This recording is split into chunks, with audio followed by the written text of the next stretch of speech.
নওগাঁয় কোটি টাকার ৮০০ আম গাছ কেটে ফেলার প্রতিবাদে ব্যবসায়ীর সংবাদ সম্মেলন। নওগাঁ প্রতিনিধির পাঠানো প্রতিবেদনে বিস্তারিত। নওগাঁর পত্নীতলায় জোরপূর্বক আমবাগান দখল করে কোটি টাকার ৮০০ আম গাছ কেটে ফেলার প্রতিবাদে সংবাদ সম্মেলন করেছেন ভুক্তভোগী ফল ব্যবসায়ী আবুল হোসেন।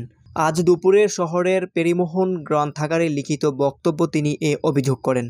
লিখিত বক্তব্য তিনি বলেন, গত প্রায় ১২ বছর আগে পত্নীতলার ঘোষপাড়া গ্রামের মৃত গোপেন্দ্রনাথ ঘোষের ছেলে গৌতম ঘোষ ও মেয়ে মিথালি রানী ঘোষের কাছ থেকে ৬০ লাখ টাকায় পাটিচোরা ইউনিয়নের শালিগ্রাম মৌজায় ৪.৩২ একর জমি ক্রয় করেন। পরে ওই জমিতে তিনি ১,২০০ আম গাছের চারা রোপণ করে ভোগ দখল করে আসছিলেন। হঠাৎ করে গত ১৫ সেপ্টেম্বর পূর্ব পাটিচোরা গ্রামের নাইম হোসেন এবং তার দুই ভাই লেমন হোসেন ও সেলিম হোসেন সহ আরও ২০ থেকে ২৫ জন হাসুয়া, দা, কুড়াল, লাঠি সোঁটা নিয়ে বাগানে অনধিকার প্রবেশ করে ৮০০টিরও বেশি আম গাছ কেটে ফেলে।